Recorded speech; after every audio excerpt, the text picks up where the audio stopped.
It's just a long lost look in your eyes, brings out a love that I can't disguise. So take me down to the places I've never seen. Or don't you try to kill me with kind. It's just your love that's driving me wild. Oh, from the dawn we rise, with the heart we cry, to the light we go, into the light we go. From the darkest night, from the fire inside, into the light we go, into the light we go, to the light we go.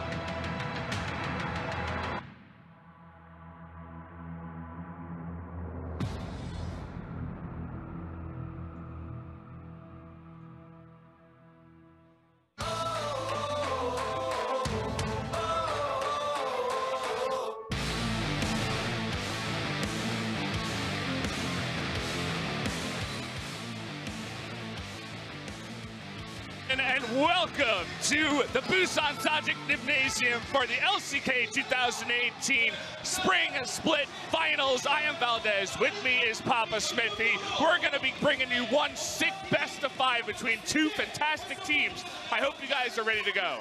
Only one team can claim that glorious trophy here and that spot at the mid-season invitational. Kingzone DragonX, formerly Longzhu, they've done it all before. But their opponents today, Afreeca Freecs, they're making history. It's going to be one unbelievable best of 5. Kingzone, the favorites coming in here, looking so strong throughout the spring split. Everybody thinks this team is on top, and they definitely are. Afreeca, the champions, or rather the challengers, trying to come in here and challenge up against Kingzone. It's going to be a hard road. We're going to have to see if they can actually challenge them tonight. I mean, Kingzone definitely the heavy favorites. The fans know their names. Their history is clear. Afreeca are riding that history. They were able to take down KT. Will they be a true contender? We're front row center to find out, Valdez.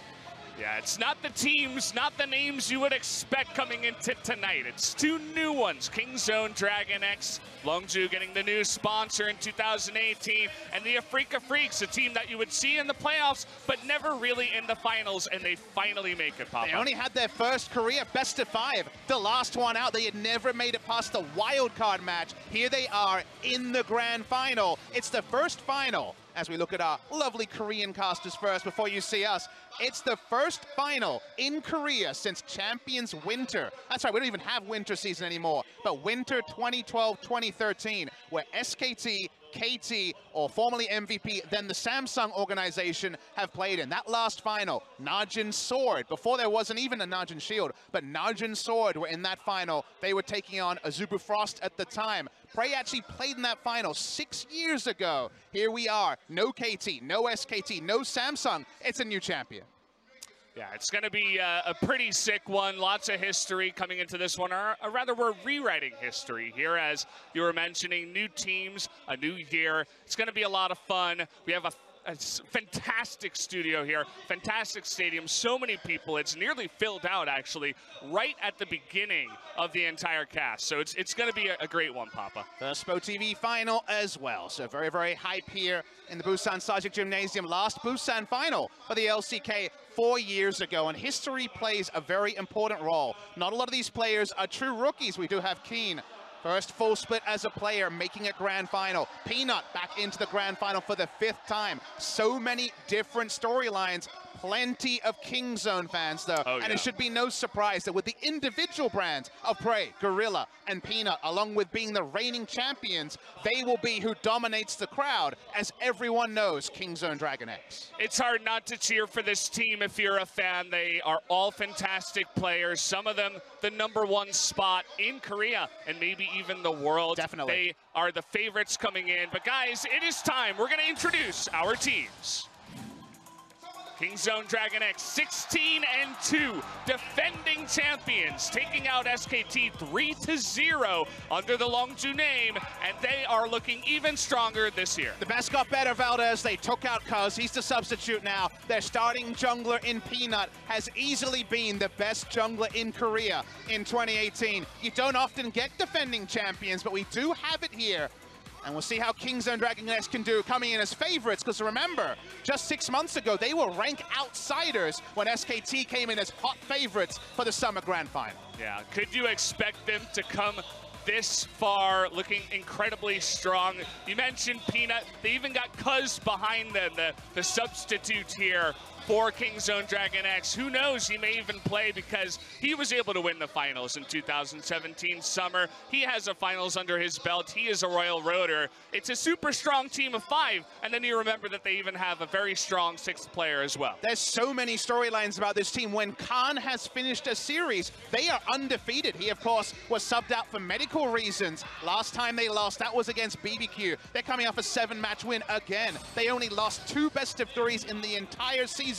But here are their opponents. For once, we actually have first seed versus second seed in the regular season as our grand final. We should note the starting lineup. Spirit will be the starting jungler on the side of the Afreeca Freecs. He played in the last Busan final for Samsung Blue, lost to KT Rolls to Arrows in one of the best finals in the history of Korean esports. The Nocturne from Kakao in Game 5, never forget. Let's see how Spirit does today, because remember, he was subbed out and Mowgli picked up all 3 game wins against KT Rolster in the semifinal. Yeah, Mowgli looking good in the semifinals, but they bring in the veteran for the finals, the guy who can handle the pressure. Some questions coming in for Afreeca. Kingzone looked like the big favorites. Can these 2 junglers actually stand up to Peanut and maybe even Cuz in the future? So far, they still have work to do. They have to prove that they can do it. And we have to draw attention to their coaches. I Love Uv, the legendary StarCraft 1 pro gamer. He is their head coach. The Comet coming through. It's actually an Inven reporter, a pro player coming over from Jinair, and Zephyr from Kongdu Monster. These guys are a true brains trust. We'll talk about them more as the series goes on. Let's start with the obvious. They're the best team in the world. They're pretty damn good. We got a lot of #1s to award to Kingzone DragonX. Yep, these are only 4 stats that we have. I'm sure they're first place and many, many others. And it's a powerful early game pressure and tons of damage out of Kingzone. We talk about how KT is a great early game team. Kingzone's even better, and they're even more solid as the game goes on. The heavy favorites coming into this. We can talk so much and praise Kingzone coming into this one. We'll see if they can actually bring it into the finals. Let's take a look at another point for Afreeca here. Very innovative team. And that's where we bring back the point about the coaches. 59 champions used, unique champions in LCK Spring. Most of any team. Think back to the 2 strategies that won them games last round against KT Rolster. Mid lane, rushed Banner of Command. A Doran's Ring, no mana items into a straight Banner of Command to keep Talia in lane. And then the Trinity Force Malphite to be used there. That was a big one against the Camille. The Yasuo mid lane could definitely be a contested pick here. They bring us new stuff. Their vision game and their macro game is very reliable, but Kingzone's is as well. And Kingzone have never really been tested. So if we actually see Kingzone go to a 5th game, we know they're going to have special stuff as well. Yep. It certainly is Afreeca trying to climb up the Mortal Kombat ladder and make it to that final boss. Kingzone, the final boss, is here.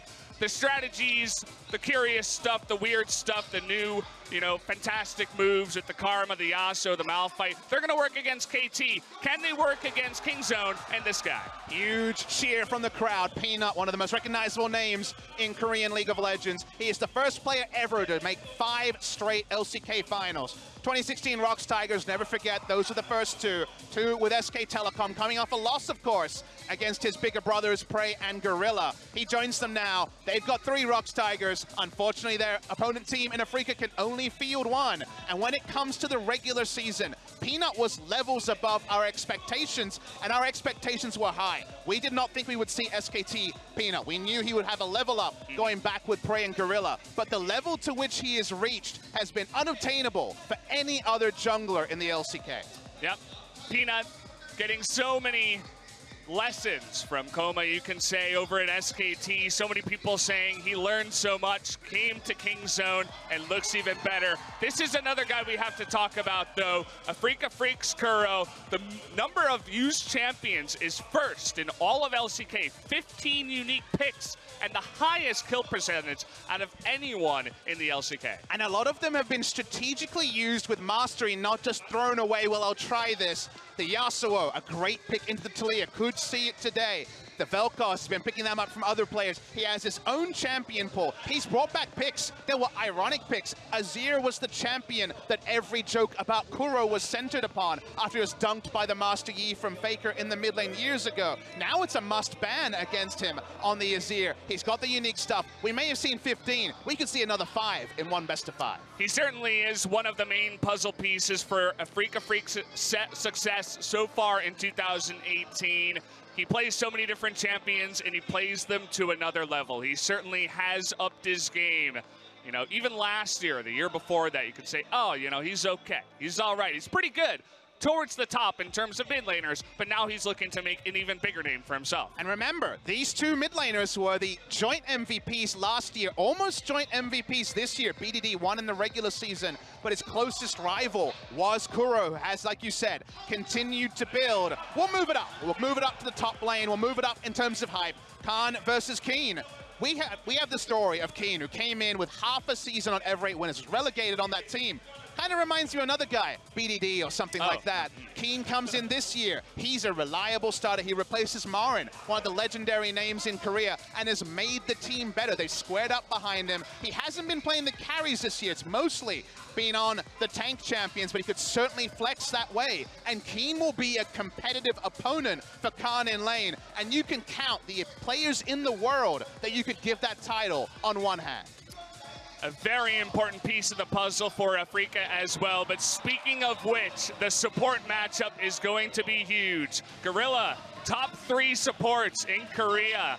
Very high up in the world. But then you look at Tucson. This guy has gone through the ringer. He's been on multiple different teams, multiple different spots in the lineup. He was in the jungle. Now he's in the support role. He took a year off, and now he's back. And finally, he's making a name for himself as one of the best supports, if not the best, in Korea. I would say he's been the best, Valdez. I would actually say, in terms of performance in 2018, I would rank Tucson higher than Gorilla. And Gorilla has been as standard, as reliable as he has ever been. But honestly, they need Tucson to fire. He needs the Rakan. He needs the engage. If he's on disengage, I'm not sure Afreeca Freecs can win games, let alone series. We move over to the 80 carries, 2 legends in their own right. Prey, the king of Ashe. I hope we get to see the Prey Ashe today. That would be certainly some level of PogChamp. Goes against Kramer.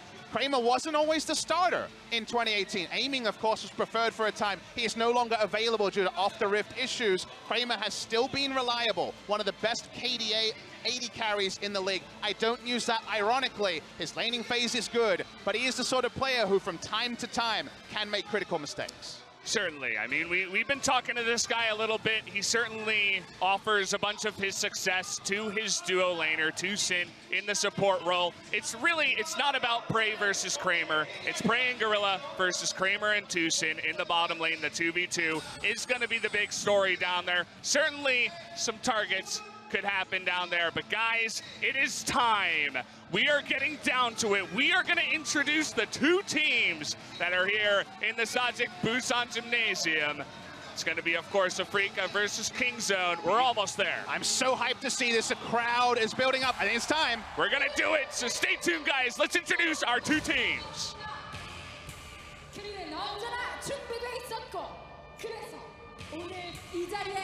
드디어 서게 됐습니다. 그리고 이제 우승컵을 들어올릴 경기 준비도 모두 마쳤습니다. 절박함과 절실함으로 We will find the way! Afreeca Freecs!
이곳 부산에 이들이 함께합니다. LCK에서 가장 강력한 팀, 언제나 기대 그 이상의 완벽함을 보여주었습니다. 그리고 그들은 이 자리에서 또 한 번 새로운 봄의 역사를 써내려갑니다. Another level! 킹존 DragonX!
League of Legends Champions Korea Spring Split 킹존 드래곤엑스와 아프리카 프릭스 아프리카 프릭스와 킹존 드래곤엑스의 결승전을 지금 바로 시작하겠습니다.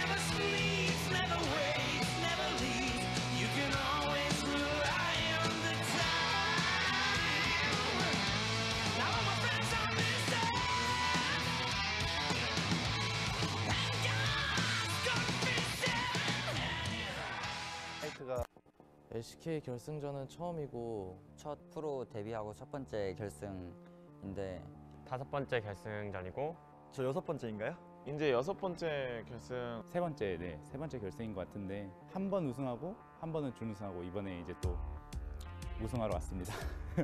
아프리카는 이번에 결승 무대 처음인 선수들이 좀 있는 걸로 아는데 괜찮을까요? 그 부담감이. 딱히 저는 그냥 지나가는 하루 중에 그냥 하나라고 생각을 해요. 되게 걱정은 되는데 애들 경험이 없다 보니까 사람 많을 뿐이지 우리가 하는 게임은 똑같으니까 긴장만 안 했으면 좋겠어요. 또와 크리머가 다 정리하죠. 네, 아프리카 준비성, 야수, 올라 KT는 그냥 경기 내용도 너무 좋았어요. 경기가 끝납니다. 아프리카 프릭스가 부산으로 갑니다. 네. 두 번째 판 이기는 거 보면서 아프리카는 결승 오겠구나 싶었어요. 작년 썸머 때 5위였는데 이번 시즌 바로 이렇게 올라오는 거 보면은 저력이 있는 팀인 것 같기도 하고 이제 그 팀 스타일이 굉장히 연습량이 빽빽하다고 하더라고요. 저는 이 5년간 이렇게 열심히 해본 적이 없습니다. 그런 단합력이나 끈끈이 잘 뭉쳐져 있는 그런 팀인 것 같아요. 저도 처음에는 그 내부 스크림이 긍정적으로 생각 안 했었는데 결과로 보여주셨잖아요, 이번에 아프리카가. 그렇게 생각하니까 내부 스크림으로 진짜 준비할 수 있는 게 많구나. 그 점이 좀 아프리카가 우려되는 점인 것 같아요. 자, 근데 여기서 비디기가 시간을 만들었어요. 그리고 프레이가 프리딜. 누가 봐도 다 죽어요. 전멸 다 뽑혀요. 전멸 다 뽑혀요. 대략생을 다. 굉장히 막강한 실력을 보여주고 있습니다. 킹도 드래곤엑스입니다. 명실상부 1위 팀? 5명 다 플레이메이커가 장점이죠. 어디 하나 이제 뭐 못한다는 선수가 없이 그냥 다 잘하고. 지는 걸 모른다. 그래서 이제 한번 질 때쯤 된 것 같아요. 그 친구들의 약점을 잘 알고 있습니다. 만약에 저희한테 한 번이라도 지면 그 자신감에 금이 가서 그래도 멘탈이 좀 금이 가지 않을까. 다 셀 것 같아가지고 의견 충돌이 좀 생기지 않을까. 그 5명 중에 한 명이 무너졌을 때 이게 그거를 복구하는 능력이 좀 떨어지는 그게 좀 단점이지 않나.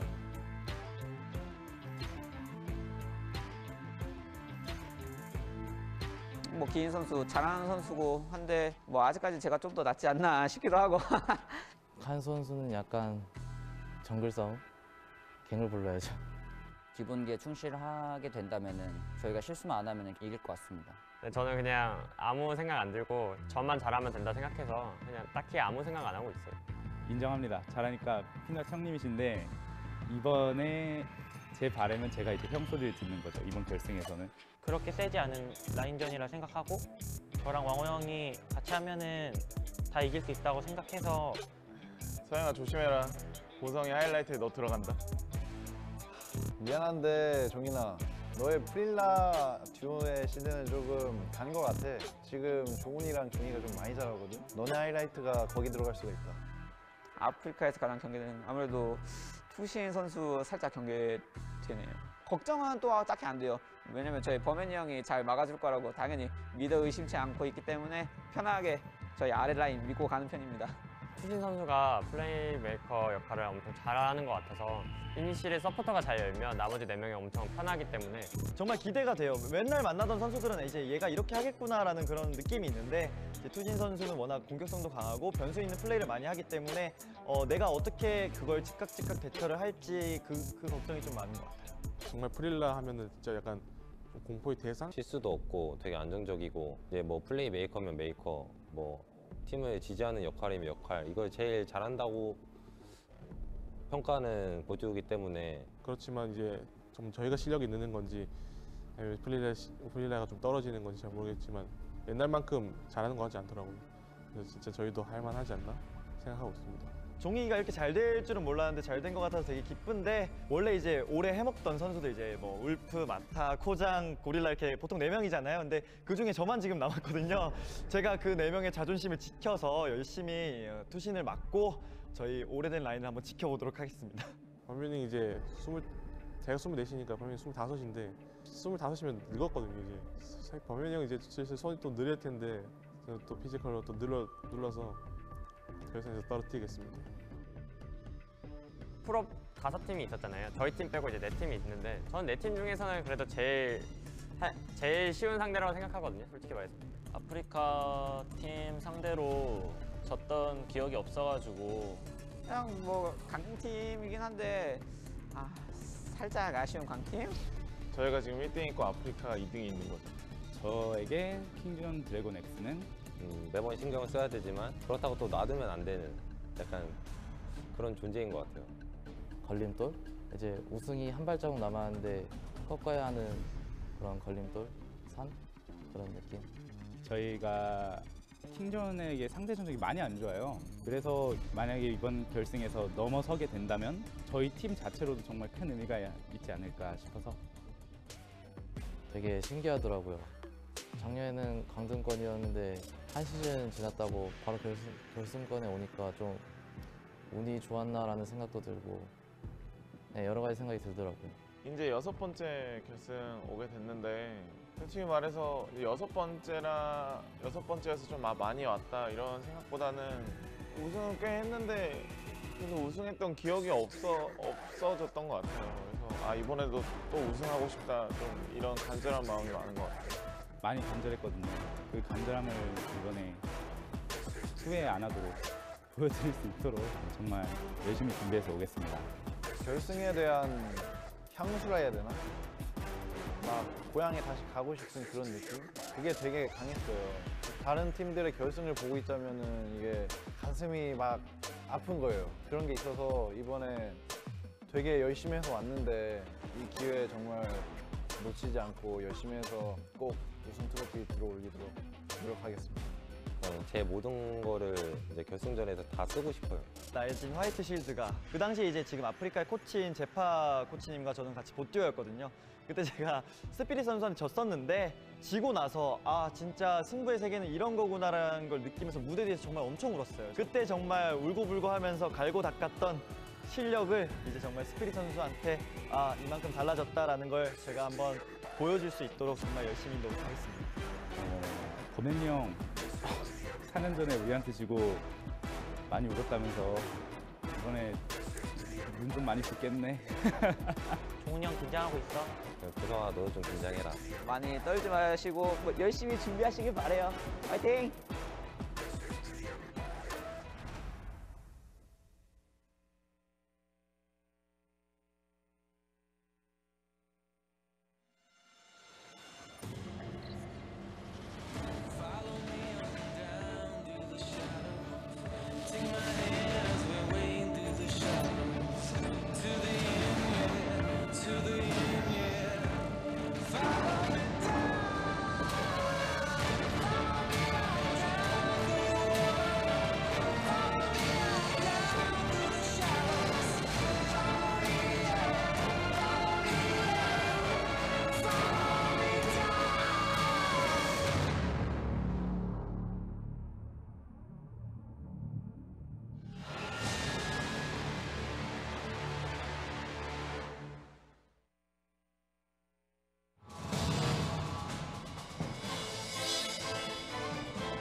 We are back here at the Sajik Busan Gymnasium. We got through the smack talk, we got through the introductions, we got through everything. It is time to start the League of Legends in just a couple of minutes. I needed to start soon, Valdez. I've sat there thinking about Kingzone. We still haven't seen them on 8.6. It's been 3 weeks since they played at competitive games. So all the VODs, all the notes, all of it could be ripped up into little pieces if we could see another masterstroke in the drafting phase from Afreeca. The theoretical is going to become literal in just a few minutes. That it will. You guys will notice Kingzone in the red booth. Their logo is blue, but they're starting on red. As the championship team, they choose the red side for games number 1, 3, and 5. Afreeca enjoying the blue side. They're going to start on that for game number 1. They may even choose it for game 2. It's going to get real interesting as we go along. And remember, it is dynamic side selection, so teams have the flexibility to change their perspective. I understand Kingzone choosing red for game number 1. Counter picks, getting Khan a favorable lane, finding those favorable picks as we see a big Prey fan in the audience. There's so many reasons why red side, I think innately, is seen as the way to go. But remember that Afreeca and KT were both choosing blue side on patch 8.6. Afreeca have that extra best of 5 at the highest level played on this new patch. Kai'Sa is now in the fold when she wasn't really before. Will we see Prey on your screen go towards the hard carries? Or is it back to Jhin, back to Ashe, back to utility? Because that is the Prey we know and love. It certainly is. So many people filling out the stadium as we speak. We're nearly filled up entirely. It's going to be a fantastic one. We mentioned how Kingzone, it's been 3 weeks since we've seen them. They got to watch the best of 5 between Afreeca and KT. Lots of notes taken, lots of things to note. They can look at Tucson and say, okay, we got to worry about the sky. How are we going to handle Tucson? How are we going to handle Kuro's champion pool? What exactly are we going to do? We always talk about Afreeca's fantastic coaching. Kingzone, they couldn't have made it this far without some good coaching themselves. I'm really excited to get into the pick ban and see what they have prepared from the 3 weeks of preparation that they've done. And game 1 usually goes down one of those lines, but it's either one team is really minimizing the enemy team or vice versa. Usually one team is saying, if we play at 100%, we will win. That team is probably Kingzone. We're looking at Afreeca to be the team to adapt. But if they can make Kingzone adapt to their play with a dominant game 1 victory, I think this whole series turns on its head. And if Kingzone are starting to be respectful, something they haven't had to do in the regular season, they bulldozed the LCK. They were easy first place. If they actually have to start adapting, that's where Afreeca Freecs will look and say, maybe this is a famous day where we take down the Giants and go to MSI. It's going to be a rough mountain to climb, as Keen was putting it. You mentioned playing at 100%. Kingzone, so many people with so much experience, veterans across the board. They even removed Cuz and they put in Peanut, a guy who's been on the world stage multiple times. 5 LCK finals in a row for that guy. Whereas Kuro himself, in the interview, he says, I don't know, my teammates, they don't have much experience in big finals like this. Afreeca need to put that all aside. I think that's a bit on Ilavuv, their head coach, their manager, to calm them down, make them play their game. He said that's one of his biggest traits. His best parts is that he can calm them down and make them play a good game, even if it is on a big finals. And squad-wise, in game 1, they've gone for experience. Spirit will start. Very, very experienced jungler, multiple LCK finals, and of course, the title against Gorilla that was referenced in the trash talk was 4 years ago in Champion Spring. I was watching in the audience, just a fan, wasn't even a full-time caster at the time, and got to see Samsung Blue take down Najin White Shield. Here we are 4 years later, coming off that loss for Samsung Blue against KT Rolls to Arrows. This is all 4 years ago. It's all old news, but it shows how long and tenured these players are. Spirit is there. The other experienced players like Tucson, who may be new to some people but has been around the league, is there. Game 1 is always so important in a best of 5. Afreeca have shown they can go 1 game down and win. They did that against KT Rolster. They do have that experience. I think we'll see Mowgli at some point today. That's what I'll say. Yep, Afreeca looking really calm in the booth. If I could say anything, I think Kingzone even looks a little bit more nervous. But guys, the wait is over. Let's jump into pick and ban for game number 1. Here we go. Right off the bat, Nidalee ban gonna be targeting out Peanut's aggression right from the get-go. It's also targeting out a late round red side jungler, potential last pick jungler, the Lee Sin, for example. The Rush was known for picking on red side. Also suggests that it might be looking for a Trundle first pick, as Nidalee is one of those theory-crafted champions who in other regions has done very well against Trundle. Spirit did play jungle Trundle, but Rush was able to take him down in game 1. And with the Olaf banned away, see what it means, because of course Trundle's seen largely as that pseudo counter to the Olaf. So the Swain Flex pick banned against Kingzone. 2 junglers. So far, it's going to be the support Rakan against Tucson, and also that mid laner, the Kuro's famous Karma pick where he rushed the Banner of Command. That was against Talia. Kingzone see the bans, they see the Nidalee, and they say, no Trundle for you. No Trundle, 3 jungle picks off the board. Could certainly raise the jungle pick priority here for Afreeca. Stuff like Skarner, stuff like Sejuani go up in power. Do they want to go ahead and first pick that or move into the mid lane pool that is so available right now? Looks like they're going to lean towards Skarner, hovering the Gragas, maybe a little, oh, last second change, right into the Tahm Kench. And this is not something that has happened in the LCK at all. At EULC, I see a lot of contest on the Tahm Kench, but King Zone play a King Zone style, which is they go bot lane, they pick something that has a 2-item power spike, an Ezreal, for example, and then disengage support for Gorilla. He almost never plays range supports. They could answer this with a Thresh, though. Thresh Skarner, the Griffin special, as we call it in Korea, is a possibility. But Braum and Tahm Kench has dominated Gorilla's champion pool, and King Zone say, whatever, no utility. We're having Prey have his debut performance on the Kai'Sa. Unbelievable. We mentioned 3 weeks of preparation for this. We're going to see Prey's Kai'Sa. Now, Kai'Sa can be flex, very unlikely, but just want to throw it out there. Probably is going to be Prey on that. Varus going to be looked at for Kramer, something that was, you know, criticized for Afreeca in the past for first picking it in so much priority, and they go for it again. Situationally, it is a very strong pick. It has lane priority. They know they're not against a jungle Olaf that compositionally answers it. It will have the range advantage and the laning phase advantage in the bot lane. So I don't mind the Varus here. Remember, it's not going to be a massive front line either. We know that Skarner is going to be there. Speaking of massive front line, Afreeca will be flexing the Sion. We've seen very little Sion flex pick. We've seen a lot more of it top lane recently, but Azir is left open for BDD. Does not often pick up this champion.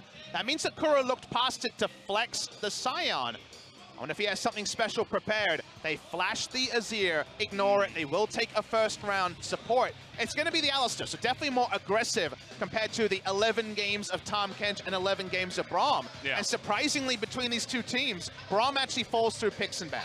Yeah. It's really funny to watch Gorilla on the Alistar and Tucson on the Tahm Kench. You would 100% of the time, you look at this draft and you're like, it's the opposite way. But it's just, the roles are reversed tonight. So much mind gaming, all the hovering, all the cool stuff. We're going to get into phase 2 of the banning. Some more jungle picks being taken away. Zach, another comfortable one. There's the Sejuani for Peanut, and GP also taken away. Let's explain this draft a little bit. Because Spirit is in the lineup, this guy is a jungle mad scientist. Jungle Lulu last year, jungle Poppy this year. You have no champion pool issues with Spirit. He can play everything in the jungle and often does in solo queue. Don't always want to queue into him, Valdez. The thing about that is they can ban junglers on blue side and take more jungle bans and know that Spirit will have something. His Lee Sin, for example, may not be Peanut's level, but he is a legacy Lee Sin player as well. So because Mowgli's on the lineup on blue side, they're happy to go for this style. Spirit will show us something, and they are able to attack some of the champion pools on the side of King Zone. Yep, his stronger picks, the Sejuani in particular, but so much left available. Even Jarvan, Camille, even the Kha'Zix could be looked at. But first of all, that very high tier top laner, the Gnar, going to be picked up for Khan, his second most played in the LCK for 2018. Looking to get him on a strong pick to start off game 1. Afreeca can show so many different things. They hovered Gragas with the early pick. Very good disengage to something like the Skarner or the Alistar.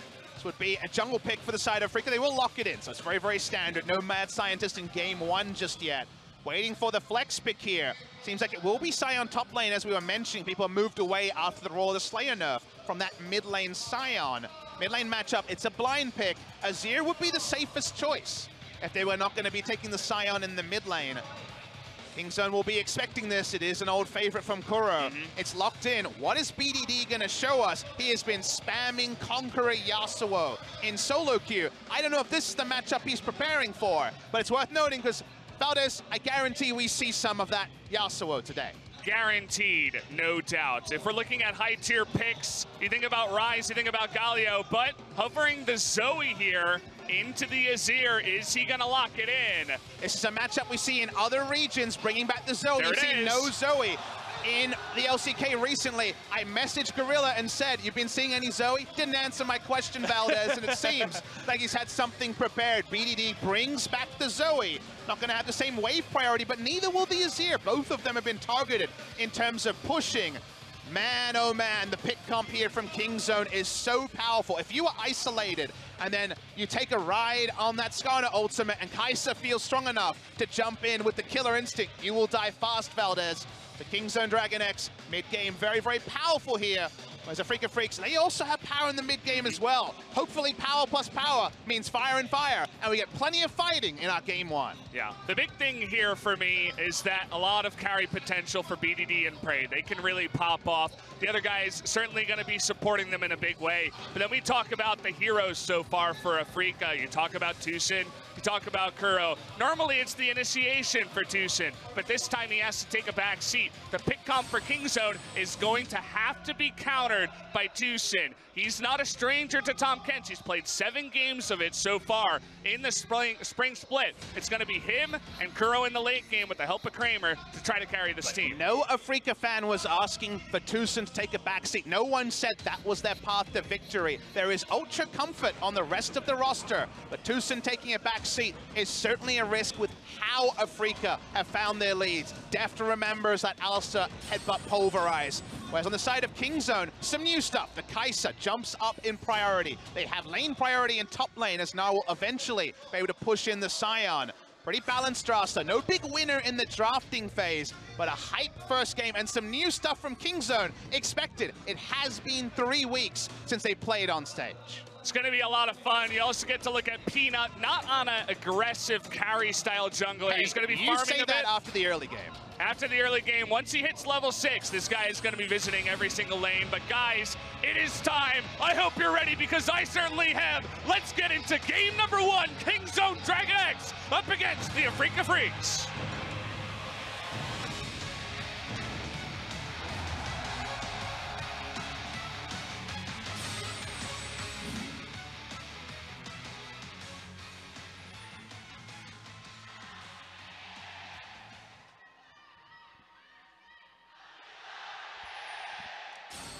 So many fans coming down. As I've mentioned multiple times tonight, we are nearly entirely packed out here. I'd say 90–95% of the seats filled up. It is raining, pouring cats and dogs outside. Everybody came down here to Busan to watch these two teams go head-to-head.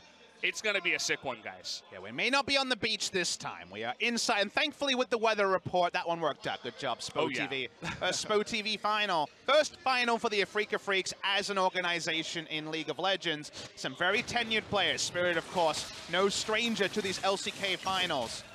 Kuro is the one I think a lot of people will look to. We do have this really fun battle as notice that neither of the bot lanes rushing to lane. Both lanes giving a leash. We've seen so many people fighting for lane priority in recent metas. This time we have the Varus Tahm Kench, a very safe lane on the side of Afreeca, and Kingzone. They're showing us something different. I think the all-in here from the Kai'Sa Alistair could be something severe, but during the laning phase, the range advantage for Varus should make it pretty comfortable stuff for Afreeca Freecs. Certainly will. Starting off a little bit slow, and we talked a little bit about how Tucson is definitely the guy who needs to be the initiator here. We've seen many different teams go up against Kingzone and say, oh, we got to take a step back. These guys are really good. We need to play a little bit more passively, safely. Afreeca doesn't really seem to be the team to do that when you have Afreeca, or rather Tucson, on an initiator champion. But this time around, I hope that they don't also take a backseat like other teams, especially KT, the one series they played against Kingzone. Pick ban was great, but once they got into the game, they just looked like they were asleep. Afreeca need to come in fighting. They need to be proactive. That's part of the reason they were able to fight up against KT. A lot of scaling teamfight options for Afreeca Freecs as the game goes on. A super robust front line compared to Kingzone have that very situational front line, where the Alistair ultimate's on, when the Mega Gnar is available, and Skarner in general, not really a true frontliner, just going to be an initiator. So as the game goes on, you do worry about Zoe and Kai'Sa's ability to get that first pick. They would have to take a lot longer to get the kills, and then frontline to frontline, Azir Varus, you would imagine, will be able to, over an extended fight, be able to get an advantage. However, there are a lot of conditionals there, making that happen, and with how much power Kingzone will have in any sort of skirmish, I think 2v2, 3v3, when the Skarner rolls in, there's a lot of headaches for Afreeca to respect. Yeah. Peanut off to a very early start, clearing out almost everything in his jungle. except the Krugs. He was thinking about a gank down into the bottom side, but then actually decided against it. We've seen many times the junglers go down to the bottom lane and try to get that bottom lane rolling. Certainly going to be important for both of these teams to look towards the bottom lane. It's a bit of a different look for BDD. If you think of BDD's usual role in the team, it is usually about initiation and control. You think of specifically Galio as probably his defining pick as a champion. The Zed and Orianna days a bit behind him. In this particular game, while there will definitely be pick power from BDD, it's just a little bit different. It's a little bit different to what he's used to. I think back to when BDD was largely on his normal champions, then first game against Samsung in the World's quarterfinals, brought out the Syndra, tried to play for lane and looked a bit frazzled, made some big mistakes in his last best-of-5. Back in the best-of-5 stage, looking for BDD to be his normal, comfortable self from the regular season.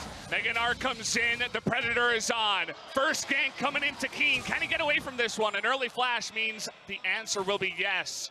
Some stuff used by Kingzone to get in, mostly just the Predator, but they get the early flash from Keen. A lot of respect being shown by Sion in that particular gank. He was full health, full mana, so decided to use the flash there, so wasn't 100% sure of the damage calculations. Of course, it is Keen's first big best-of-5, his first final, was relegated without even playing a best-of-5 on Ever 8 Winners last year. Played in that semi-final, did very, very well against Smeb in kind of a like-for-like matchup. Now he finds himself another top lane carry, and being able to contain Khan, who may not be on the gangplank this time, or the Riven, as will hold the point. Bot lane, a bit of engage. Miss on the Devour here from Tucson means that Kramer has to get out of there. 3 summoners blown by the bottom lane of Afreeca. Tucson actually devouring a creep instead of helping out his AD carry. Seems like some top lane jitters and then some bot lane jitters, Valdez. Even though these players are long tenured, it is a different thing to be here in Busan. And the trash talk talking about, well, we're playing the same game, it's just in a stadium. You come here and join us, sit in the middle after that hype intro and just play your normal game. Try to ignore all the festivities. Best of luck with that.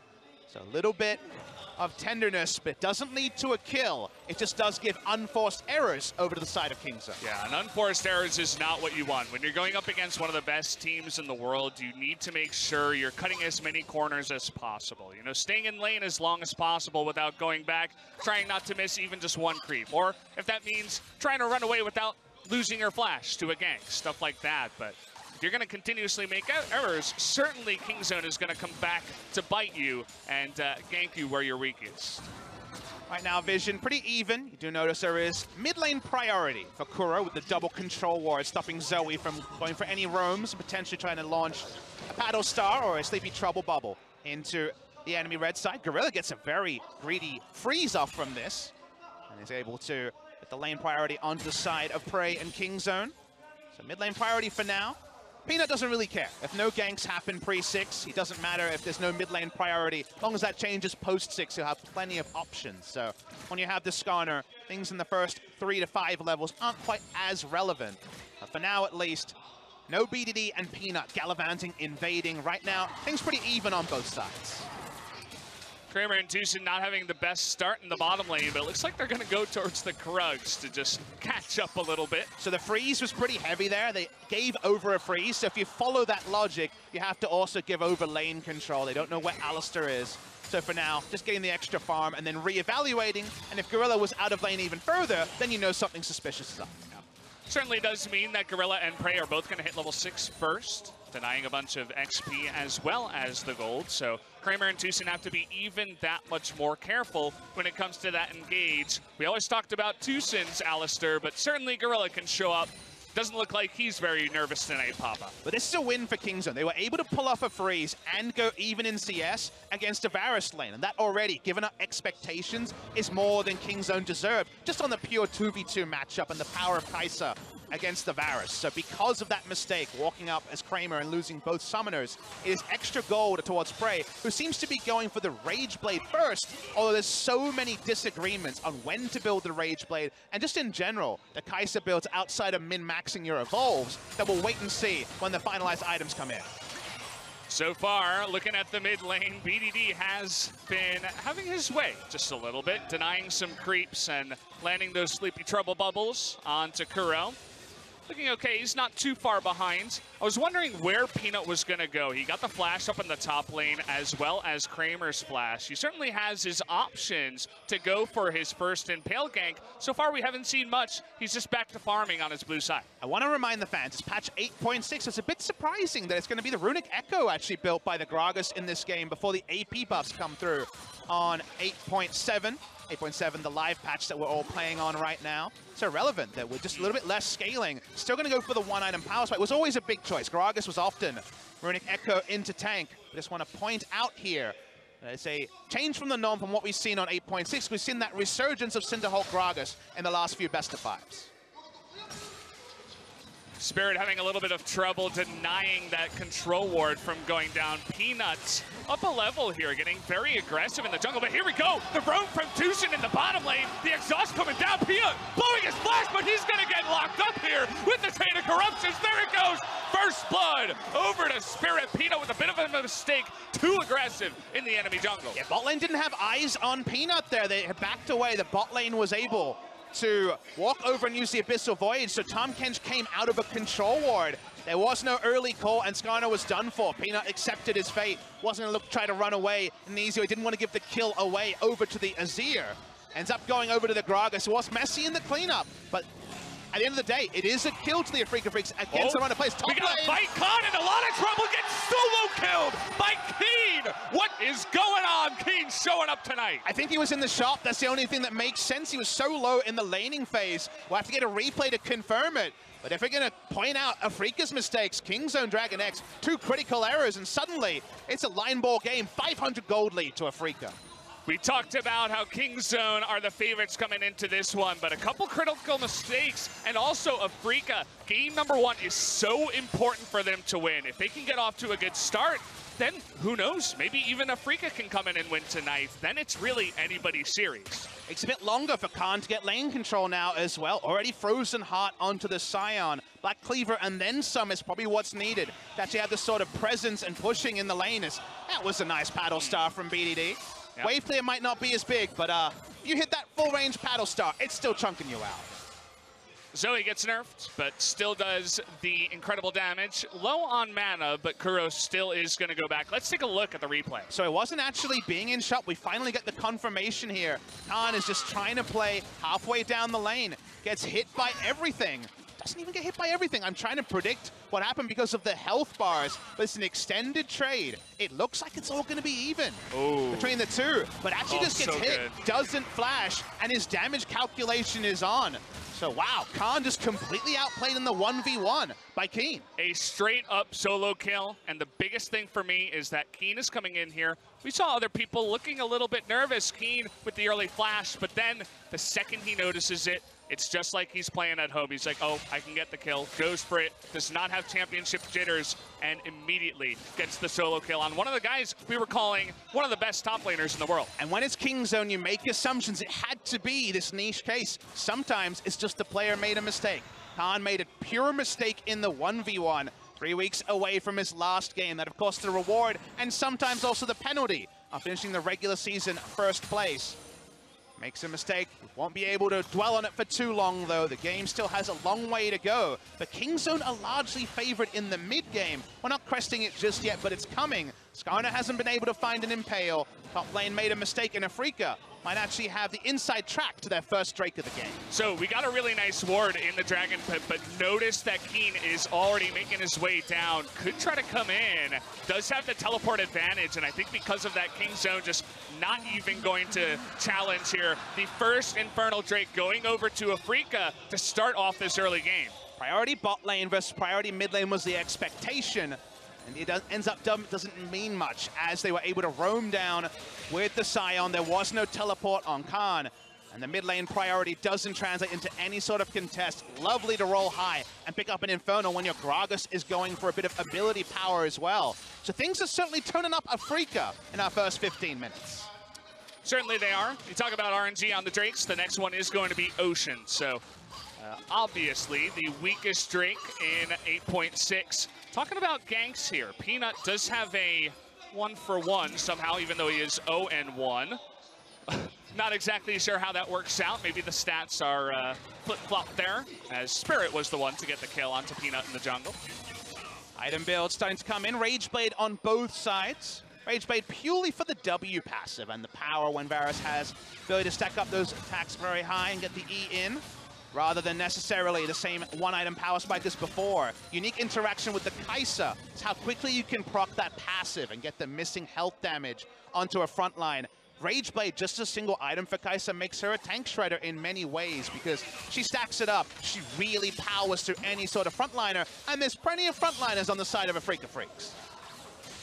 Certainly there are. We've looked at other lanes. We haven't looked too much at the mid lane. It's just been BDD with a very nice lead so far. 20 CS is nothing to, bat an eyelash at. You really have to say, okay, he has won that early game, and especially a mid lane meta where there's not too much action. The Zoe pick that was countering the Azir, getting some success to start off for BDD.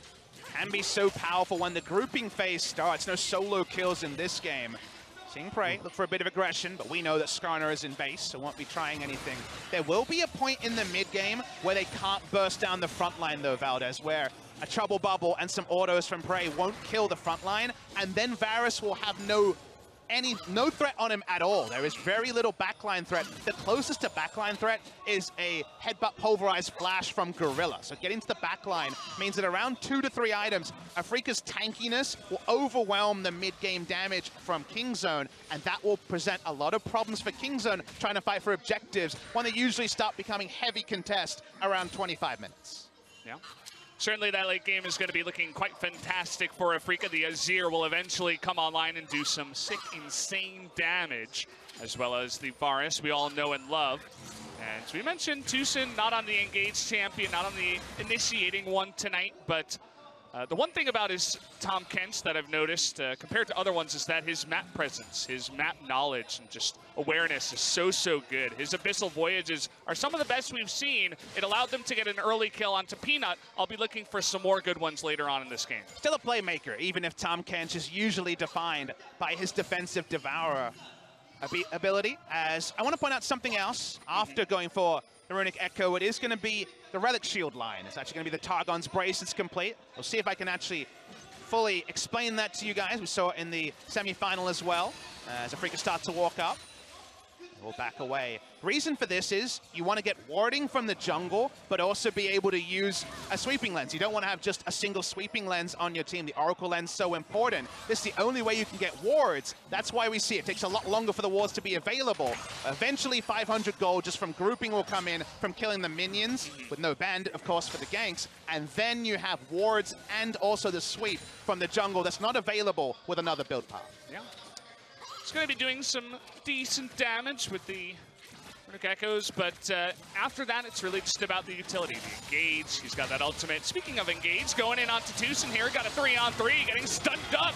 Is that Catfish, but the damage going back on a Gorilla. But look at that Prey! The huge barrel is going to get him into position to go down, dodging that ability from Zoe as well. BDD cannot clean up on the back foot, and now 3-0 are Afreeca. Loved how confident Spirit was. He waited for his moment, chose the moment, got Prey for free. No flash from Prey, just like no flash from Khan. Abyssal Voyage mid lane. This could be first break in the mid lane for Afreeca Freecs. Looking really good so far. Can they keep it up? Trying to take down that mid turret, get the first brick. It's not going to be successful just yet, as Peanut and BDD will respond, but a nice little move to get just a little bit extra. That min-maxing I was talking about. Afreeca looking a little bit nervous to start, but now they're in the zone. Both teams have definitely had their jitters in the first 17 minutes, but they've been defined by the heavy critical mistakes from Kingzone, actually being capitalized on by some cool, calm, and collected play from the side of the Afreeca Freecs. Kingzone look out of sorts. Have they spent it before they earned it? They have that title of best team in the world. What does it mean, Valdez, if they lose in the grand final and don't go to MSI? Certainly does mean a lot. Keen coming back, gonna deny that back here from Khan. Actually getting a huge roar from the crowd as people beginning to lean towards Afreeca here in the stadium. I can feel it already. We have, after that big move from Afreeca, of course, they had to back. And look at this, gonna have the Impale on Takuro, but he dodges the Paddle Star from BDD, gets out of dodge, and now the Impale is down. Most important battle stars have not been registering. A couple in the early laning phase, drawing some ironic cheers from the crowd, and that one also. Remember that Kingzone is showing a lot of new stuff in this game one. The Zoe, that's a new pick. First time we're seeing Zoe in Korea after the heavy changes, even though it was a pick in China and Europe especially. Also their first time on Kai'Sa. They haven't looked particularly good on either Valdez. They'll say to themselves, okay, even if we lose, we can go back to what works for us in the past, but that will be 0-1, and that will mean the best of 5 is truly on. Spirit coming in here aggressively after Gorilla losing his ultimate, trading with the Varus, actually. And look at how aggressive Afreeca is being. They're in the mid lane now. They want to get this first brick, and then they are going to be able to splitting it between the two carries there, Kuro and Kramer. Meanwhile, you got Keen invading on Peanut. Afreeca running away with this one. Yeah, the bot lane priorities there for Afreeca. They're able to roam first with the Abyssal Voyage every time. And Kingzone don't have the map control to make that predictable. The first turret blood goes to Afreeca in the mid lane. They've been able to pick up the Drakes as well. A lot of what Kingzone is known for is playing around timings, is how explosive they are in the early to mid game. Early to mid game advantage goes to Afreeca. Certainly it does. There were some questions as for Spirit coming in, even some people saying, I hope they play Mowgli because he's been looking better than Spirit, but already having a really nice game, 2-0, finding Peanut in the jungle to get that first kill, cleaning up in the bottom lane, the perfect counter gank. He's been there both times. The positioning on the map has been exquisite from Spirit so far. I feel like we just got to give him a shout out for that. And seeing the difference between good and great Gragas jungle play is very often in the cask usage. The cask is something that really defines his kit, and it has been really on point. Very, very willing to wait and take that extra second to not just feel pressured to use it early. I always criticize the lazy cask where you just throw it out and hope for the best. Yeah. On point, confident, very, very well done by Spirit so far, justifying the Gragas jungle pick. Certainly they are. They flashed it in the beginning, saying, hey, we might play this. We thought it was mind games, but they bring it in here.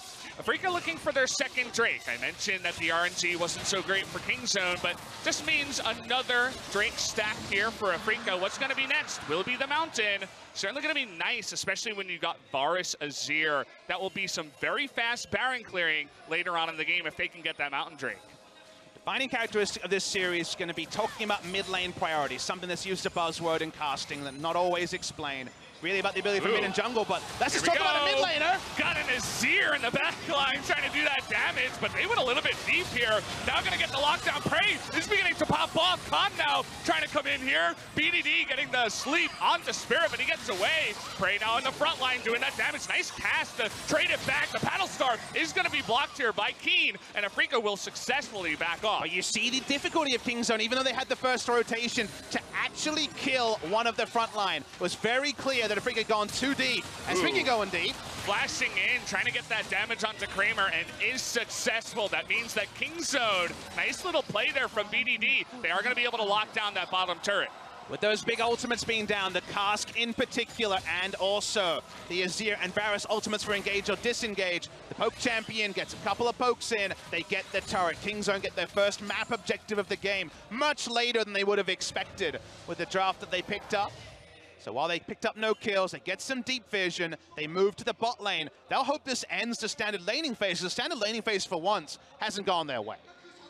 Certainly has not. There aren't a lot of games that Kingzone has lost in 2018. They took the 0-2 to KSV and the 1-2 to BBQ in the spring split. Both of those times, Khan could not finish the series. This is one game where Khan comes in, and again, Afreeca are going to get the advantage here at 15 minutes and 20 minutes ahead in gold. Looking pretty good for them. A big confidence booster for Afreeca and their fans. Lost games, but not best of threes, not matches in Korea. And of course, we are not going to give them any title apart from Game 1 victor if Afreeca Freecs are able to pick up the win here. All we can point out is that Kingzone, definitely something seems a bit askew. It is not the Kingzone starting on their opponents 3 weeks ago, the last time they played. And Kingzone is trying new stuff on patch 8.6, which does not seem to be as measured as some of the stuff we've seen from them before. Certainly is not. The lanes have kind of switched up here. After that bottom turret was taken out, The two bot lane duos heading up towards the top side. And of course, Sion and Gnar going into the bottom. Kramer and Tucson looking good in that 2v2. Peanut was hanging around thinking about a gank. Also have BDD up here trying to make it a 4-on-2. Nothing doing though as they back off.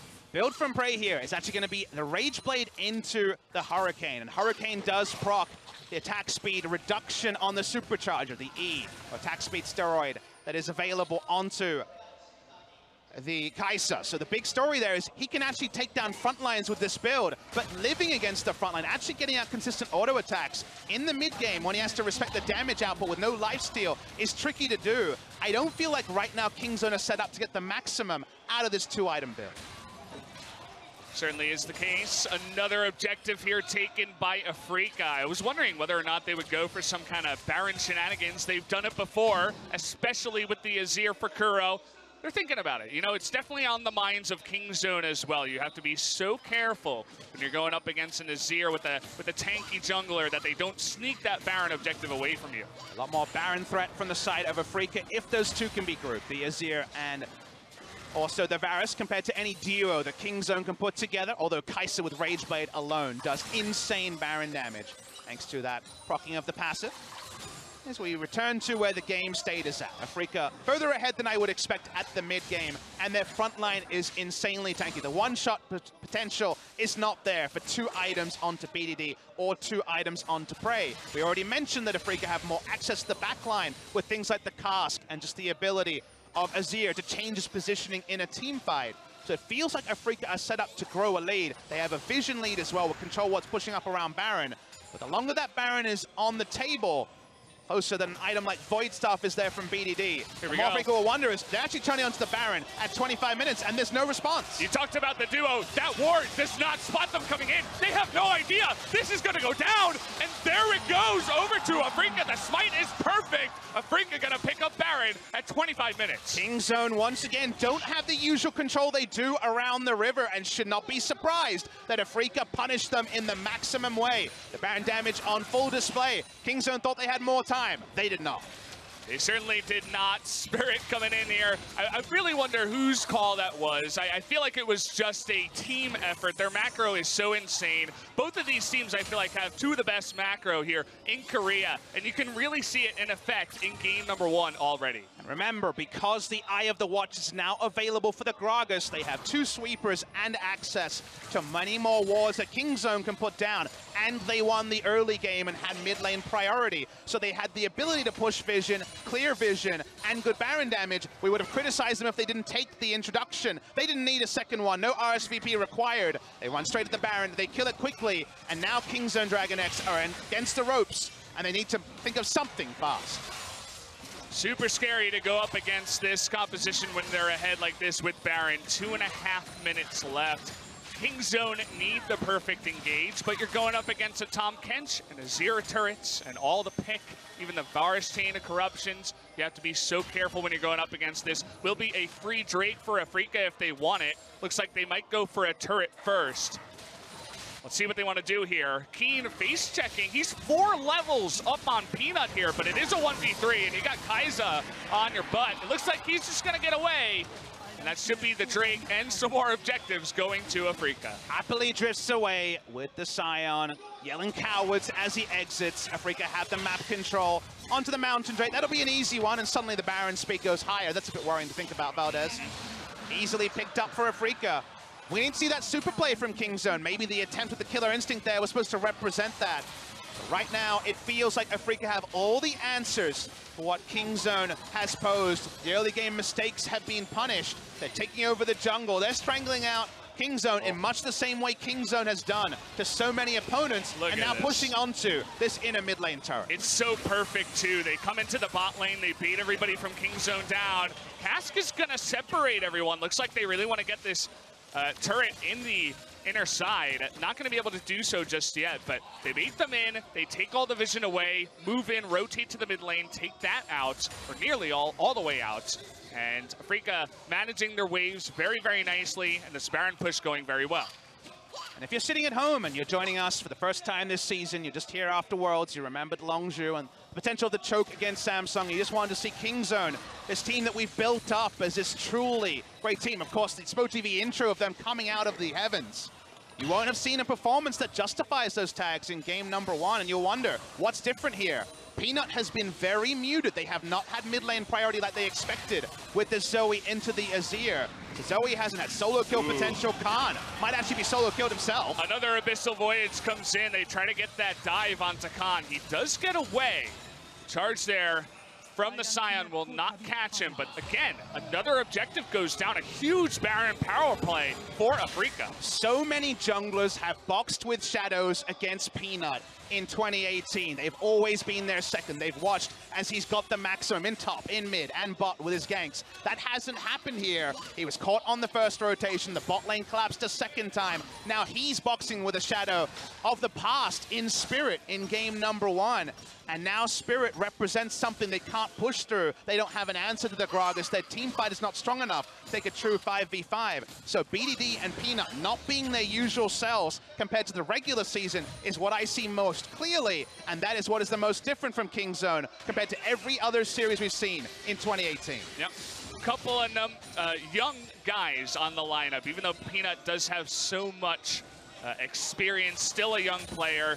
Maybe a little bit of jitters on the side of Kingzone as we come into game number 1. Not really what we were expecting. Spirit looking solid as a rock. It's pretty incredible. He comes back here to Busan. He's looking for revenge against a different team here. So good. With that early lead, he picks up a QSS. There's no way for Peanut to win against him in a 1v1. Can't lock him down. He will always be available. Has the eye of the watchers. He is bringing so much utility and engage to this Afreeca team. And it's amazing that all your preparation said, what would be the special card Afreeca prepared? The Yasuo in the semifinal, such a big pick for them. The Malphite with Trinity Force in the top lane. Actually, it was Kingzone that went the other way and showed us new stuff. This is pretty damn standard from Afreeca, almost suspiciously so. And that is looking like it will be enough to take down Kingzone in game number 1. It's not over. Late game Kai'Sa with a 4th item coming here, or even the right team fight now, could still be a thing. But the script has in many ways been flipped. Right now, the script does read an Afreeca Freecs game 1 victory. Certainly is leaning that way. We're going to have to see what BDD and Prey can do if they can pop off in the late game. If Afreeca, maybe they get ahead of themselves. One thing we talk about is nerves in a final, but also when you get ahead, that can be a hard time for teams too, for young players. You get really overconfident. You get really just too excited. You don't stay on a even level play with your mind. We never get too excited here. We know about that one. We can now because KT, unfortunately, not in the finals. Yeah. We can get excited about some of these teams. Sorry, KT fans, but certainly, these guys need to keep a level head if they want to win this. A couple mistakes, Kingzone could easily come back. You know what the best thing is? We're in the Busan Sajik Gymnasium. This is actually KT's basketball team's home arena. Excitement is in the building by one way or another. KT Sonic Boom from the past, coming back in the form of a basketball team here at the Sajik Busan Gymnasium. We got Baron spawning in 45 seconds. All of the vision. Look at the map, guys. There's not a single red ward. What are they going to do to come in here? They're down 7,000 gold.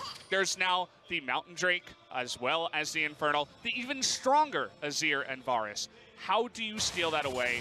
How do you even begin to get vision in there are big questions that Kingzone need to answer soon. If the freak of the last 20 minutes still on the Rift, the answer is you don't, Valdez. There's not always a problem-solving thing I can come up with.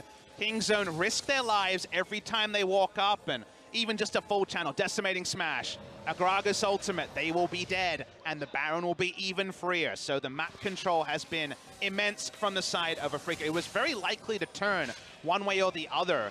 It seemed like Kingzone's Zoe would be the big reason they could get a big lead, and it'd be difficult for them to be face-checked upon. This time, it hasn't been able to happen. The game hasn't ended. The game hasn't been killed. Afreeca Freecs, still for now, someone could walk up and make a mistake, but we're not seeing that on the Rift, and all Kingzone can do is push the palm back that has been safely pushed towards them and wait for Afreeca to start the Baron. You mentioned how Peanut a bit muted here in game number 1. He's got behind. He hasn't really done much for his team. You look at the damage numbers. Makes sense. It's a Skarner that's behind. One way he could bring his team back is with a big steal. He comes in, gets the steal on Baron, and only he dies. maybe, just maybe, with some of the poke that Kingzone have, they could come back. Hold that thought, though. The engage on here to Kramer is going to be devoured on up. They do trade once again. The ult for the ult. Prey? Prey trying to go in there onto Kuro, but eats more damage than he does give out. And already the damage going over to the side of Afreeca. They may look for an engage here soon. The deep lane ward there actually almost cost Prey his life because it gave vision of Prey as he came around the corner and he could not see the Azir at the time. We back away, we take a deep breath, start to get ready. Khan's all alone. He's gonna hop over the wall, but what are you gonna do against a Scion? The flash into the blasting plant is gonna get him out of dodge, but there you go. The flash is gonna be down. One way to win is a big Gnar ultimate, but now he doesn't have his flash. Yeah, lots of resources used there. Freeca just move bot side. They take the free Mountain Drake. They reassess. Elder will be spawning in 6 minutes time. That was amusing as Scion fell asleep but still roared. I bet that guy snores pretty loudly, Valdez. Yeah, you know, probably saying something like cowards as loud as possible. Hope he doesn't have a wife or a girlfriend. Would probably disturb them just a bit. We do have now Afreeca with the second Mountain Drake coming on in here. BDD, he's trying his best. He recently picked up the death cap. He wants to try to poke someone down, ideally Kramer. If he could one-shot him, that would be nice. But again, we're on 8.6. It's a lot harder to do that on this patch. But Afreeca needs to walk up and say, well, we just saw a chunk onto the Scion. It didn't happen. He hardly could get through the W shield. They are strong enough to walk up, and there is no damage on BDD to do anything to the front line. They don't get the deepest of vision. They're going to go for the Baron anyway, looking for a turn here on the side of Afreeca. It's going to be up to Peanut. Can he get the steal? The early flash in, and he does not get it. Peanut going to take a huge amount of damage, but Prey down in the bottom side trying to do the damage to Dishon. The huge jump onto the Varus. They do the damage. Now Kuro's low, and he does go down. Prey's and Kane is going to be going down here as well. It's a 3-on-1. Not much he can do to get out of here. The Baron will go over to Afreeca, but they're trying to escape with as many lives as possible. Only Spirit and Tushin will get away with their lives. What an engage. What a timing to come through on the killer instinct there. Coming off the setup from the Gnar ultimate. They got to the back line. You can skip steps if you're the Kai'Sa. You have that movement. And Afreeca Freecs are bested by Prey's Kai'Sa. There it is, the big play we all were hoping for if Kingzone wanted to come back into this one. Really nice read on the flash from Peanut. And watch the back line here. Prey starts at the top side, but the moment that Khan comes in, Prey is instantly there, cleans up Kramer. They thought they were fighting front to back, but guess what? When Kai'Sa gets into an unorganized fight, when so much is happening, she can show up, she can kill. They couldn't lock her down, and Kai'Sa won the fight all on her own. Certainly did. Really nice engage with the teleport behind as well from Khan. Gets onto Kramer. There's nowhere he can go from there. You got a Mega Gnar on you, so just gets stunned up, and Kai'Sa makes it look easy on the back foot. So a little bit of hope here for Kingzone and their fans as the Baron still did get over to Afreeca, but we're getting into the late game stages now. Very tricky to replicate that fight in a long lane. In the mid lane, the Kai'Sa's not going to show up in the back line, but when you have some wards down, when some brushes can't be checked, aren't warded, are warded around a Baron, then the pandemonium happens and you can use the killer instinct to really use it as a trump card. Much more difficult when you're just in standard laning phase, and the Baron was claimed by Afreeca, so while it definitely stalls the game further, it's not a free win over to Kingzone. Certainly is true. Getting into that back line against Kramer, we've seen him have a little bit of trouble on the Varus. We need to have Tushin.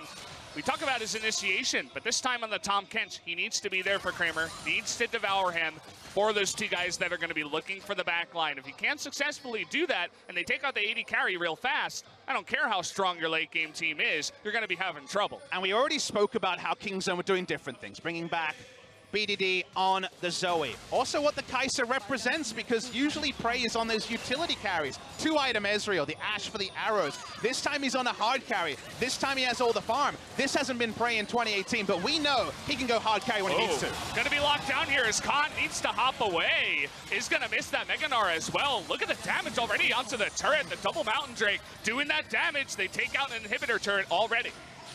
Prey can't walk up. The Skarner is on the sides. They're looking to give up this inhibitor, it looks like. Look at Kramer right in the front, not scared, knows he has Tushin right next to him. Those Baron minions in the back, just one of them is going to take him out with the help of the Baron buff, and already an inhibitor going down 38 minutes in. And that's what happens when it's in that normal lane, when you're not around the Baron, when there are less things to respect, when you're predictable as the Kai'Sa. Your range can really be an issue in the late game. Still no Void Staff onto BDD, and we already saw that he's basically tickling the front line of Afreeca Freecs. So we back away, free objective, the side of Afreeca. Kingzone are still in the game, and they'll feel like an Elder Dragon fight or a Baron fight, maybe where they can make the comp shine and outplay Afreeca Freecs again. You notice that Afreeca, after getting that objective, they will go back and buy one final time before the Elder Drake. You take a look at their items now, triple QSS. The Skarner in this game has been just about useless. He hasn't really done much. Peanut has not been able to show up here in game number 1 on the Skarner pick that they picked very early on in the draft. It was their first pick for Kingzone. Certainly some stuff to think about as we go into the later stages of the series. Gragas with this Runic Echo has been a great answer. Love what Spirit has done this game. Best Gragas we've seen so far in 2018. As situationally it's coming back against Sejuani, you can definitely go Gragas. Against lower skirmish junglers, you can definitely opt into the Gragas. And they did ban away the Nidalee, you'll remember. Take away one of those big power picks for Peanut. Kingzone continue to be respectful. They continue to realize that a game with 130, 140,000 gold wasn't looking like it was on the cards after their mistakes in the early game. You get to full items, you pick the right team fight, the death time isn't long enough. There is still a game that ends with Kingzone winning game number 1. Certainly is true. One big team fight win could just win the entire game for you. And you mentioned it before, the Elder Drake fight is going to begin. 5 seconds until this objective does spawn. What are they going to do? Only just comes up. There was actually a window of about 15 seconds there where Afreeca will look for an engage, but Khan will be able to join. Mega Gnar will start the timeout. There's no ward in the backline, though. No ward to get behind Kramer this time around. Khan is just walking down this time around. He has the push, the advantage in the top lane, so he will be okay to come down here. This is an insanely big Elder. The Kingzone knows that means Afreeca will finish it if they can.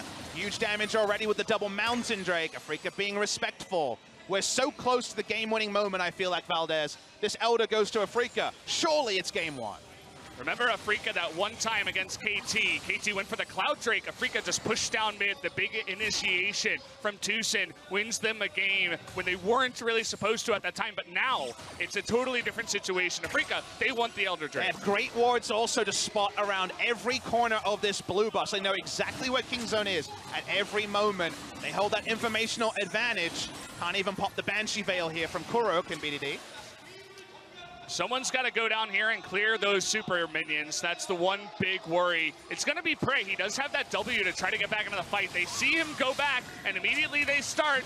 But Prey shows himself again. Afreeca just dancing around Kingzone right now. They are giving so much respect to this team. They do not want to have a chance of this being stolen. Watch Gorilla. He's on the bot side, not spotted at the moment, looking for a flank. He's deciding whether he needs to recall. They're just going to power it down. I think Peanut's going to give it up. There it is. The smite comes in and no hope. Exquisitely done by Afreeca. They wait until the perfect moment. Gorilla wanted the flank, but couldn't get there in time. The double Mountain Drake certainly hurts for Kingzone as it just disappears off the map. And in all of the hype of the Yasuo pick in Game 4, that was the winning game for Afreeca Freecs that brought them to the grand final. Remember, the Winions actually ended that game. That's the thing you forget there, is that macro was one of the big reasons after the Yasuo pick. They could do so much in game number 4 against KT, booking that spot in Busan. So they get a free 4-stack Elder. May not be the second stack of Elder, but damn, is it powerful. And they walk over to Baron with that buff still being worn for another 2 minutes. There's not much that Kingzone can do. Just going to clear out the wards here. You'll notice that even recalls coming out of Peanut as they're thinking about going back right now. Will Afreeca start it up with the Elder Drake? The answer is yes. It's going to be so fast. Watch Look this. At this. It just disappears. There's no hope. And Kingzone know it. They have to give it up. But now they're going up against Baron and Elder push in the super late game against Afreeca's late game composition. This is going to be rough to stop. Afreeca looking so good in this game. 4 stacks souped up by the Elder Dragon, and the maximum foul for the Baron because it was taken at 42 minutes. You really cannot get more neutral advantages than Afreeca Freecs were able to get largely from their smart early game and some mistakes from Khan in particular. Peanut also on the side of Kingzone. The Afreeca Freecs push in top. They can choose to engage. They can push up their minions. Bot lane inhibitor has respawned, so some of the global minion pressure is lessened from the side of Afreeca Freecs. Look at how meticulously they move these lanes. The macro is on point tonight. They send back Tushin to get the Baron, but Peanut taking so much damage in the front line. Trying to help there in the defense, but not much he can do. The Skarner is totally useless now. At this point in the game, they're going to give away one more inhibitor, make that 2 as they move towards the bottom side. Keen also escorting in the top. 2 inhibitors minimum are picked up easily by the side of Afreeca. Kingzone are able to keep this last minion wave from crashing, but if Afreeca shows up, Kingzone are going to have to do something desperate. Elder Drake, 16 seconds left. The burn damage onto Khan is even very noticeable with all of those Drakes. They're just gonna push in. They don't even need the minions. They have enough damage now to chunk it away. That should be a 3rd inhibitor. Some nice damage coming out of BDD onto Kuro. Let's see if they can actually engage here. They need to do something desperately. Afreeca, once again, showing class, backing off. They do not want to take a fight that they're not ready for. They wait for the minions to come in, taking it very, very slowly into this inhibitor. Everything is on their side. Still wearing the Baron buff. Another minute 30. Kramer, the safest AD carry ever. As there's just no backline threat from Kingzone. It takes too long to go through the tanks. Afreeca dotting their I's, crossing their T's. Will it be the 3rd inhibitor on this push? They're waiting for the minions. That they are. BDD so close to chunking Kramer there in that last initiation. You can see that he's gonna try to go for it. Some desperation play, perhaps with a flash of his own.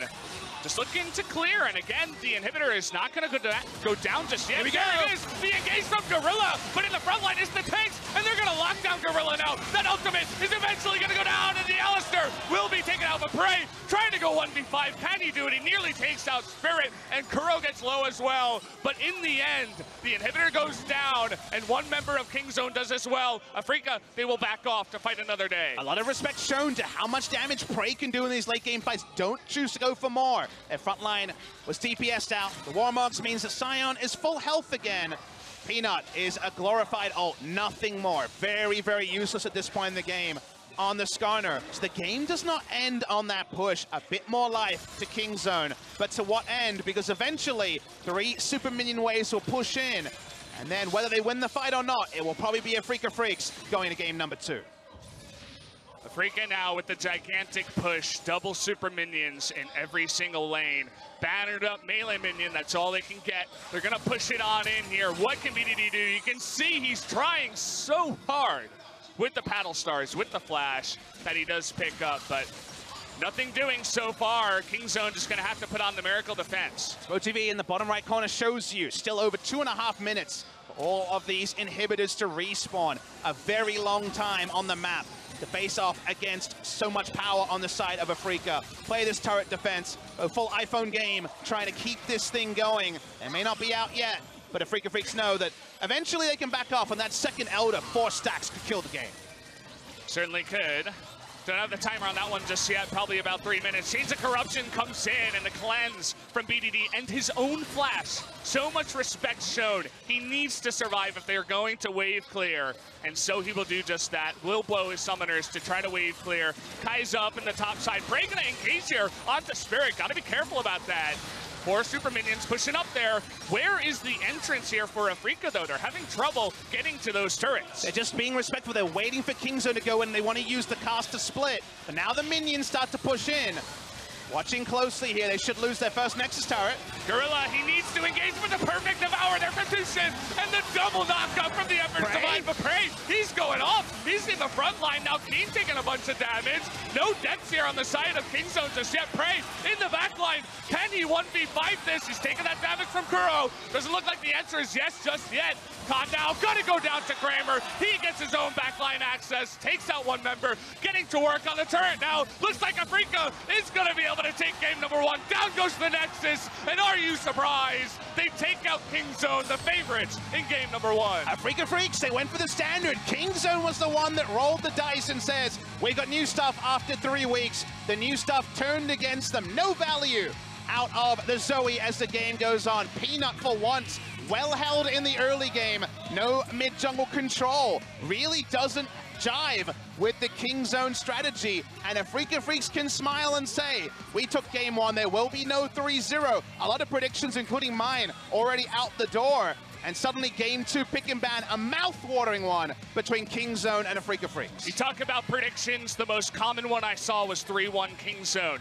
But already Afreeca has a game. That's not what you were expecting. You were expecting somewhere along the domination of Kingzone, Afreeca sneak one with the sneaky strategy. That is not what happened in game 1. Afreeca coming out to play, whereas Kingzone arguably did not in game number 1. Afreeca Freecs looked the more polished. Both teams made a couple of mistakes early, but they were less trademarked for Kingzone. They were bigger, and they were punished to the maximum. And those early game mistakes, whatever the next 25 minutes, are pretty standard.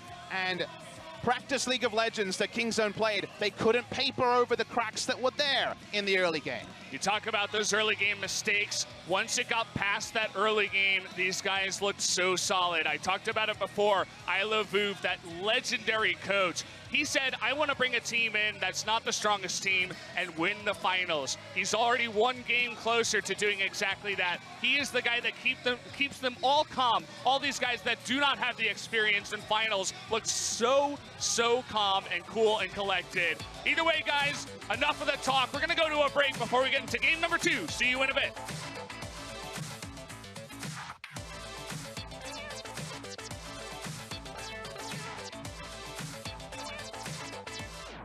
Women, not girls, rule my world. I said they rule my world. Your age, your shoe size, maybe we could do the twirl. You don't have to watch Dynasty.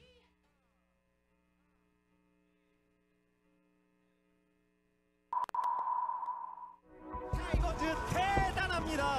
SK텔레콤 T1 결승에 진출하는데 성공하네요. 5회 연속 결승 진출. 킹덤 드래곤 X 정글러 피넛 한 왕호입니다.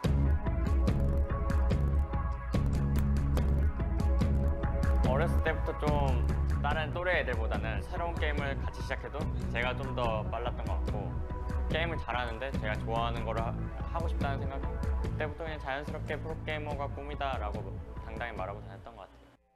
자, 그리고 뉴페이스 98년생 피넛선트입니다. 낮은 날 한 2, 3일 전에 제 설날 때 통보받았거든요. 데뷔전 하게 될 거다, 탱커 형이랑. 뭐 당연히 긴장도 됐고 기대도 됐고, 제가 꿈꾸던 걸 어쨌든 데뷔를 하게 된 거잖아요. 그래서 그냥 설레였던 것 같아요.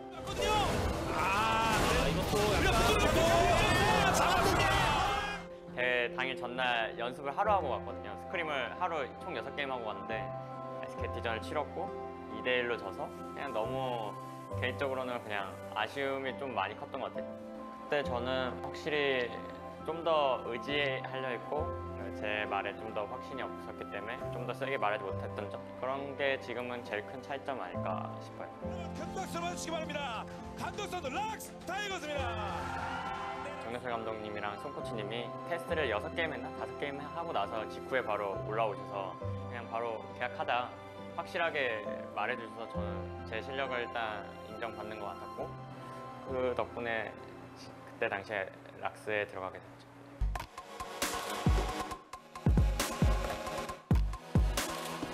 첫 결승 무대 제 기억으로는 막 괜히 좀만 더 좋았으면 잘했을 텐데 이런 막 이렇게 말도 안 되는 생각도 하고. 롤 챔피언스 스프링 주원우승 락스 타이거즈입니다. 뭐 당연히 실력 탓도 들고 뭐 운이 없었다도 들고 뭐 그땐 그랬으면 이겼겠다 뭐 이런 생각도 많이 들어요.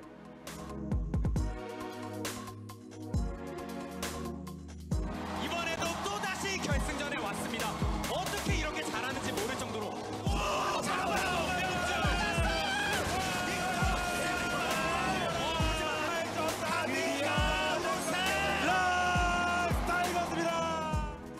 프로 형이 펑펑 울었었죠. 저는 아마 울진 않았을 겁니다. 네. 우승했으니까 이제 저희는 우승을 할 수 있는 팀이고요. 네, 그래서 롤드컵 가서 꼭 좋은 성적 내도록 하겠습니다. 감사합니다. 썸머 우승했을 때 처음으로 그런 생각이 들었어요. 어디 가서 이제 좀 프로게이머라고 당당히 말할 수 있다 라는 생각이 그때 당시에 들었던 것 같아요. 그때 처음으로 명예를 그러면 얻었다고 생각한 것 같아요. 제 개인적으로.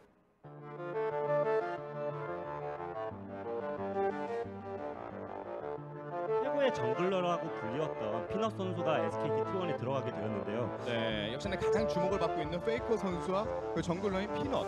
그때 당시에는 당연히 겁은 나지 않았던 것 같긴 해요. 그때는 자신감이 너무 많이 차 있어서 게임 하는 걸 어떻게 할까 그런 게 궁금하다.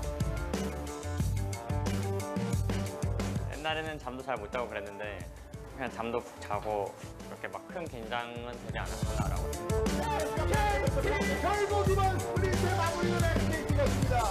네, 다시 한번 SKT가 악마와 같은 경기력을 보여주면서 스프링 우승을 하고 MSI를 가게 됐잖아요. MSI라는 대회가 와 롤드컵만큼 재밌는 대회구나, 중요하구나 프로게이머 입장에서. 그때 당시에 그 기억 때문에 지금도 이런 생각이 이렇게 자리 잡혀 있는 것 같아요, 머릿속에.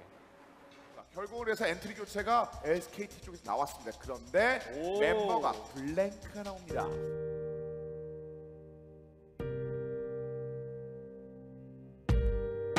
네, 패패 승승승으로 결승 진출. 자, SK텔레콤 T1 입장에서는 블랭크가 영웅이네요. 시스템이란 게 있으니까 뭐 SKT 내에서도 시스템이란 게 있으니까 뭐 그래 왔던 팀이고 그래서 지금까지 성적이 좋았던 팀이고 제가 뭐 마음에 안 든다 하면 제가 이상하게 되는 거예요.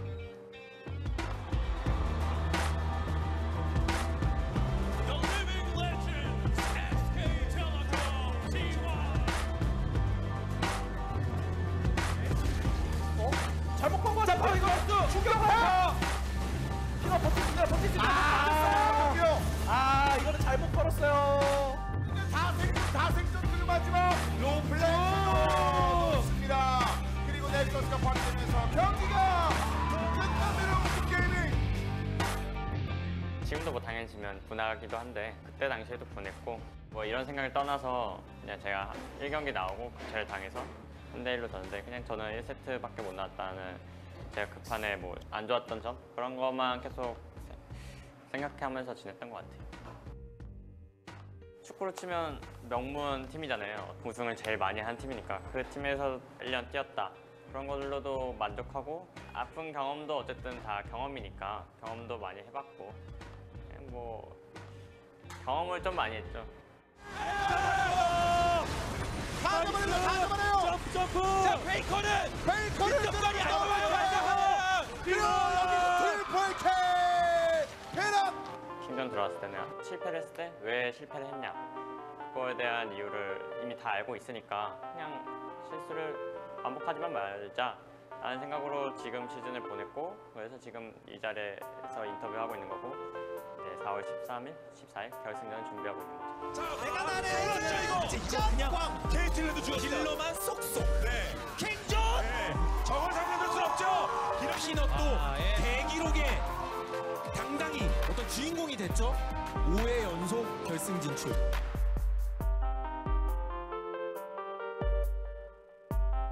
제가 4회 결승 진출했을 때도 그때 당시 꼬마 코치님이 그거는 나도 못 해봤다고 이렇게 말해줬을 때 대단한 기록이구나. 저로서는 굉장히 뿌듯했었고 이번 5연속은 그냥 제 자신을 증명한 것 같아서 아무리 제가 잘한다 해도 5명 게임이고 제가 한 팀에서 뭐 5연속 결승 간 것도 아니고 그래서 저는 그냥 팀복이 엄청 좋았다고 생각해요.